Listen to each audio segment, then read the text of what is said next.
Why do most 50 to 60-year-old estate and letting agency bosses find it really difficult to motivate their millennial staff? And we have a millennial in the room, Jonathan. We do. And nearly you, Richard, really. He's only 2 years off.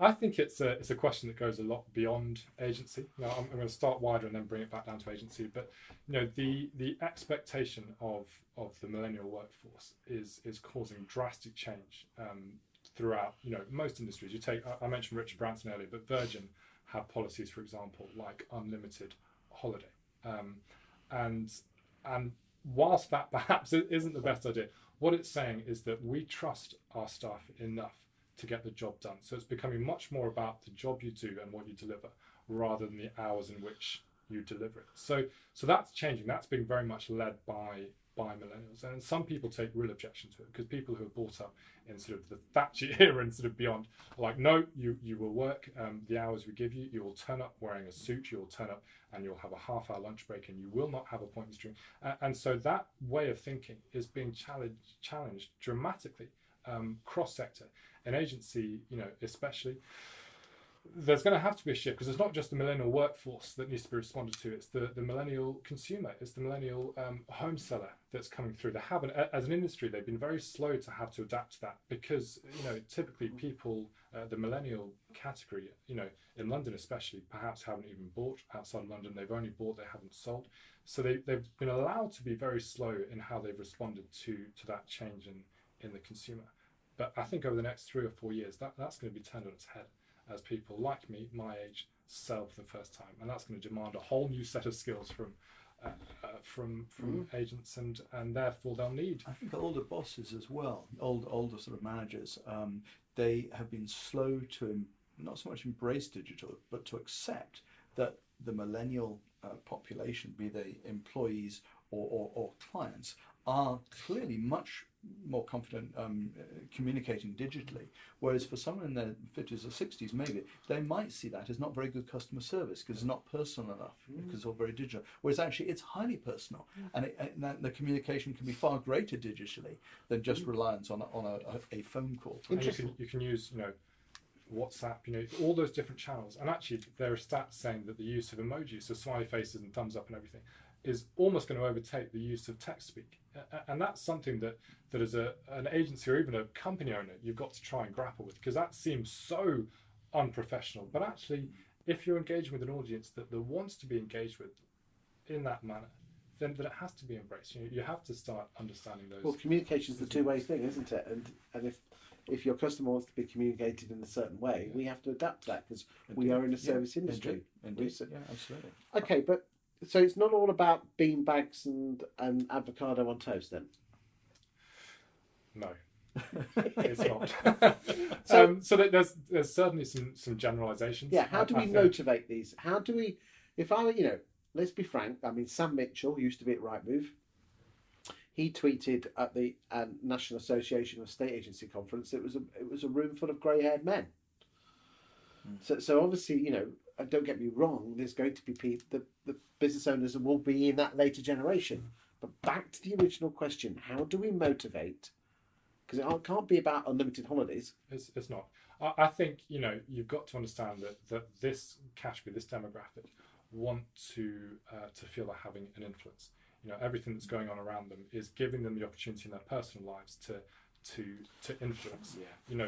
Previously it was about to take ownership of everything that goes on. The free holiday is a good example of that, because it's taking ownership of your own time. Yeah. But actually, rather than managing people, you will do this. It's bringing them ideas, encouraging them to use it, and getting them to take ownership of it, so they feel empowered and part of the whole thing. And that's good management. Yes. Getting people to feel part of that. Because again, you talk to a lot of bosses, and their staff feel quite that they want to be almost running the firm 2 weeks in and making a difference. Yeah, when I do my training, I say to the director who's engaged me to do it, I say, I'm going to speak to all of your staff, even the most junior one, as if they own the business. So they take a real ownership of all these ideas. And if they come to you after this training and they want to champion a cause, let them champion that cause. Okay. And don't be threatened by it. You know, No, don't be threatened by it. This isn't Because about. lots of people are threatened. I think they are, because I think they take it and they say, right, you're the snowflake generation. You don't know how hard we've had it. We've worked to get here, and this jumped up 24-year-old's coming in wearing his his Converse and his ripped t-shirt, assuming that he knows how to do my job. And it's not about that. It's not about trying to take over that person's job. It's about saying, listen, I can have an impact. I want to have an impact. I want to see myself and this company grow. I'm not challenging for the title. I'm just saying, hey, I offer something that perhaps you don't, and that's not a slight. That's just saying I've got a different set of skills. What about? I mean, again, if you talk to these millennials and you talk to the bosses, there seems to be a lot more. What's the word I'm trying to look for? They want to keep moving different jobs. They're not going to be here. It's not like a job for life, like in our day where. In the old days, that was very much look at my CV. I stuck to this for a long time. Therefore I'm reliable. But now actually you look quite boring if you've been in the same job for 10 years. If people are happy and they want to colour their CV and their life experience by changing jobs every 2, 3, 4 years. Embrace it, absolutely embrace it, and give the next person the opportunity to colour their CV with your job during that time that they're with you. That's really hard, though, isn't it, for us older generations? What, on the assumption that they may leave you after 2 or 3 years? It is difficult, but the alternative is not engaging them, not understanding them, because through understanding that age category, you're understanding a whole new audience, and by disregarding one, you're definitely disregarding the others. So. Another point is the way we pay millennials, in that in the good old days you had a salary, you had a commission, and if you were lucky you got a car if you were a value, and that's about it. But there's almost seems to be a need for extras, like a joint Christmas party, not Christmas parties, but we all go down the pub or a spa days and things like that. But why is that? So I flip that on its head slightly. I think millennials are less motivated by money, by the salary, as previous generations. They're motivated by the experience, by what else they get in the culture, the environment. So things like Christmas dinners and having a ping pong table and all those things aren't about being needy and about wanting more than the previous people have had. It's about saying, listen, I want to bring something. I want to bring something to this culture. I want an environment within which, if I'm going to give 60% of my life to, I want to enjoy the ride, to enjoy it, and if I do enjoy it, you're going to get the very most from it. Do you think that means that we probably we don't always have to be paying top dollar basics and maximum commission? We're not suggesting that you've got to pay a rate that is commensurate. I don't know whether this is instead of paying good money. I mean, you get what you pay for. I mean, I would be inclined to pay better money and get better staff, but it's how we look after them. And in the old days it was, well, you're getting paid, just get on and do your job. Now, so actually we value you as a person, we understand your life, we want to do all this stuff as well, because this is part of your work, is now part of your life. And those I think what Jonathan's saying is those edges are blurring into each other, where because we all work so hard, well, if we're going to say, why don't we make our working life part of our preferred personal life, and you can actually work the two together. It's second place, isn't it? You go home and we're a very entrepreneurial generation. I think, coming off the back of, most of us graduated around the time of the recession, and we saw the impact that had on our parents. And so that, I think that in itself has produced a different outlook to the world. The fragility of money and everything it shocked us when we were young. And actually, so whilst money is important, the salaries are important, I think it's a much wider thing than just. What would you be if you were sat in front of a boss today with suite of millennials working for them?